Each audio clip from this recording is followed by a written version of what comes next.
Pero solo llega una persona. Si llega el J, ¿qué haces? ¿Qué haces? ¿Estamos? ¡Errante! ¡Errante!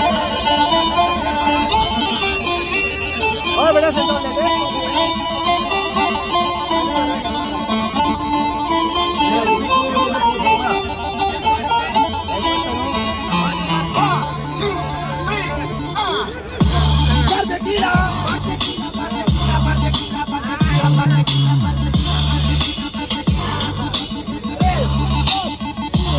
El concierto de mi vida, yo lo quería vivir.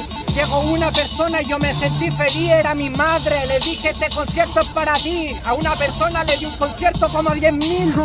Una persona fue tu madre, qué chiste. Si tú no me das, yo no te doy, así de simple. Era el concepto de tu vida, pero vino una persona. Y lo más penoso es que ni lo conociste. No lo conociste, puede ser, es un gran drama, pero no me importa porque soy una persona osada. El último concierto de mi vida puede ser en mi cama, y creo que la única que me acompaña es mi dama. Es tu dama y me encierro. Era una persona, pero sabía que así era el primero.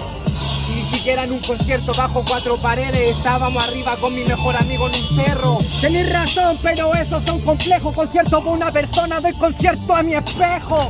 Me veo, siento mi reflejo, y aún así siento que el concierto está parejo. ¡Dale! Pero así las cosas que tú querí, al frente del espejo y atrás tuyo no veí. Hay gente que no se siente la presencia, pero en tu ausencia es cuando los querí. Es cuando los querí, puede parecer inútil. Tú un concierto y la única asistente era una groupie. Mientras creo que yo estoy con mi productor, él me está escuchando manteniéndose los temas en el Fruity. En el Fruity, pero ese es tu problema. Era una groupie, pero se sabe desde el primer tema. Último. Y eso es un emblema, saber que solamente se reconoce la gente de una escuela. ¡Tiempo!